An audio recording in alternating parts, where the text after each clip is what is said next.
Hi, everyone, and welcome to another Roofing Contractor Walls and Ceilings Legal Insights video. I'm RC Editor-in-Chief Art Eisner, and as always, I'm glad to be joined today by Trent Cotney of Adams and Reese. Trent, I am glad you're here to walk us through some of the biggest issues facing the roofing and construction industries, legal or otherwise. Thanks for being here. Yeah, absolutely, Art. It's my pleasure. All right. Well, certainly no shortage of news, but at the top of the news are all the changes we've already seen in the early days of the new Trump administration. First off, just kind of give me your impression of some of those first moves that you saw and what is resonating within our industries.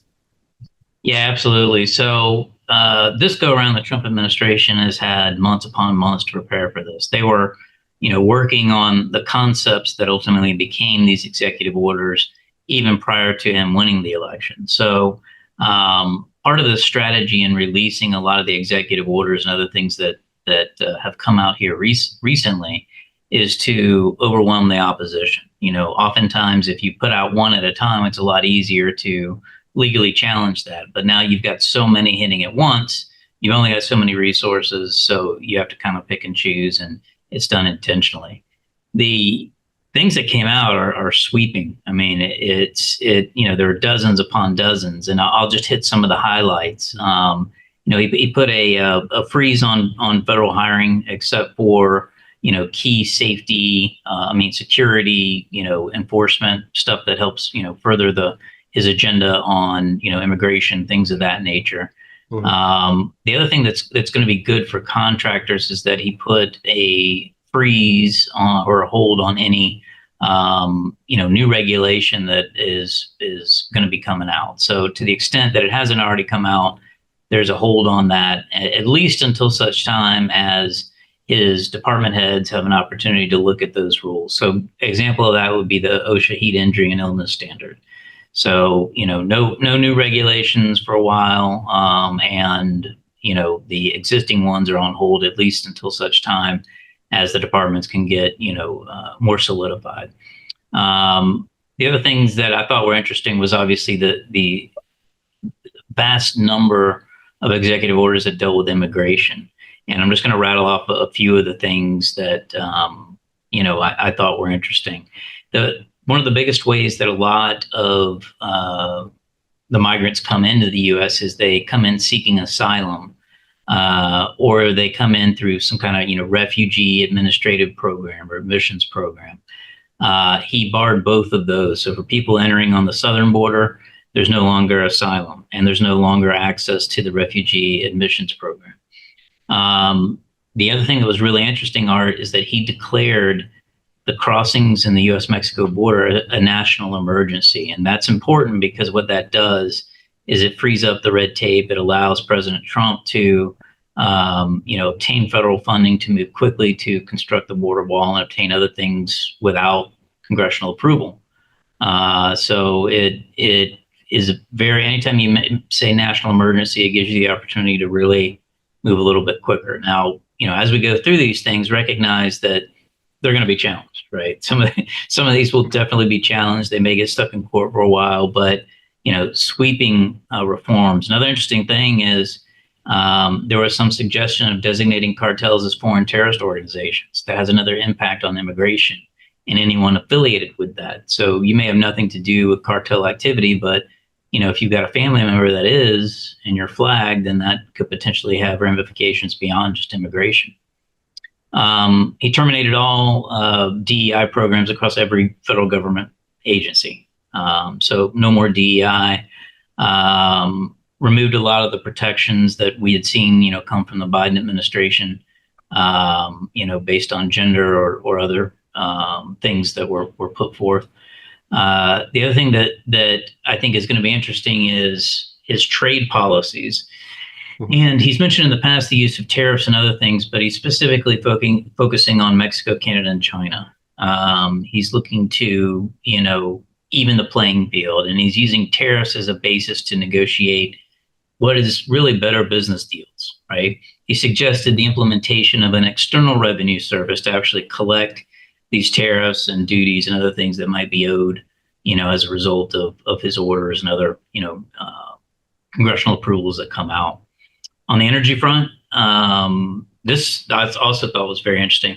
He declared a national energy emergency. So again, anytime you see national emergency, that allows him to take extraordinary powers without, going through the normal process of navigating environmental rules or, typical permitting. You can expedite things like mining and other stuff that might be needed in order to accelerate that.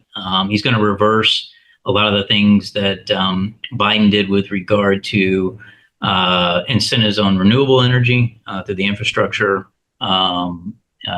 act that came out not too long ago, as well as push more of the oil and gas reserves that we have here, including expanding offshore drilling and working on that large pipeline in Alaska. And if that wasn't enough, it's everything from TikTok to renaming the Gulf of Mexico to the Gulf of America to withdrawing from the World Health Organization. I mean, every single thing that he was doing was a press story in and of itself. It was there was a lot of spectacle there, but just digesting the gravitas of all these different things is a huge undertaking. And I'm sure we'll be talking about it to come many times. Right. So right, so many issues right there, but I think the two to really key on that I'm curious about for the roofing industry and construction trades are, first off, you mentioned the energy policy and those changes. Have you started to see or any reaction from construction suppliers about what that means and how much innovation and investment they've put into pro-environmental changes to their products? What does it mean for them?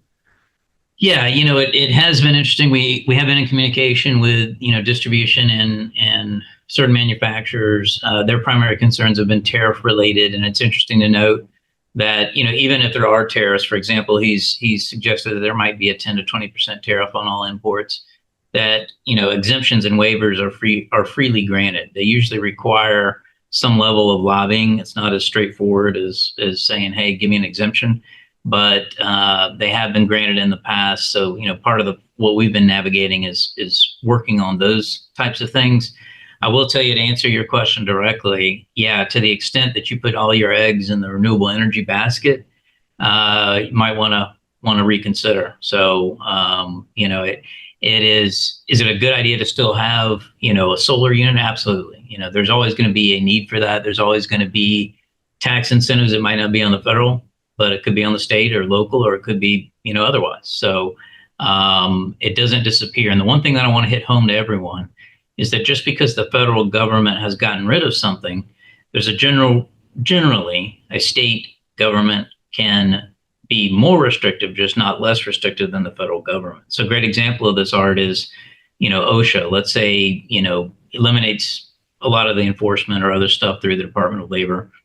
Cal OSHA state plan, they can continue business as usual and even get more aggressive if they want to. So one of the things that you and I are going to have to do, I guess, over the next few months is really see how the dust settles and what does this really mean. Right now, we've got a lot of rhetoric, a lot of, grandiose statements, but I want to see what is the end result of this after all the lawsuits and all the, saber rattling goes away. What are we left with?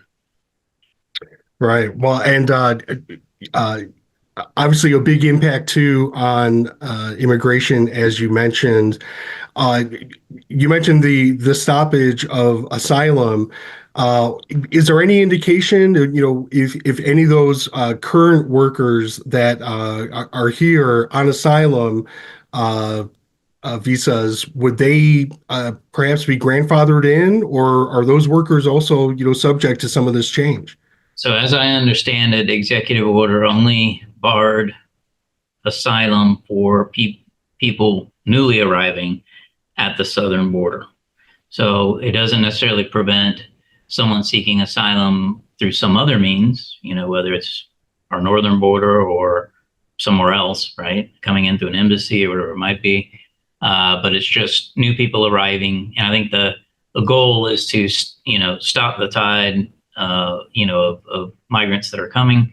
And you can anticipate that the deportation effort is going to be ramped up once the departments get solidified and it becomes more, business as usual. Contractors out there should definitely, be concerned about I-9 audits and ICE raids. So, even if there isn't a, mass attempt to, eliminate workforce of, construction and agriculture and hospitality or whatever it might be, there will definitely be a pickup in both I-9 audits to make sure that you're compliant, and as well as ICE raids if they believe that, you're employing illegals. Got it. And that's obviously a big issue and great advice, Trent. Is there another message to contractors out there that might, obviously if this is weighing on them, but just, to stay focused on the work they have ahead? Yeah, it is. I was watching, the inauguration and the executive orders as they were coming out, because I knew I'd have to be able to speak about them. And I turned to my wife and I just said, "This is crazy. This amount of change. Clearly, the Trump administration is a change agent, and anytime you have this kind of transformative change, it causes ripples and it causes waves, right? And it's I can name a few times where I've experienced this, where there's definitely good things that will happen, but there could be some unintended consequences, right? And I think we as an industry just keep our heads down and keep going, until I know what all of this means, until I actually see, what is this, how does this executive order translate to a contractor's day to day? Until I know that, then I wouldn't do a lot of hand wringing at this point. I'd recognize that we may have increased labor rates. We may have increased material prices because of tariffs. Possibility. So account for that in your contracts, account for that in your bidding, recognize that, 6 months from now, we'll have a much better understanding of what this looks like. Got it. Thanks, Trent, for your insight today and all you do for the roofing and construction industries. Where can people find out more? Sure, they can email me at trent.cotney@arlaw.com or anywhere social at Trent Cotney. Before you head there, please be sure to sign up for our free e-newsletters and subscribe to wconline.com for comprehensive coverage of the interior construction industry. Stay safe, and we'll see you next time. Thanks, sir.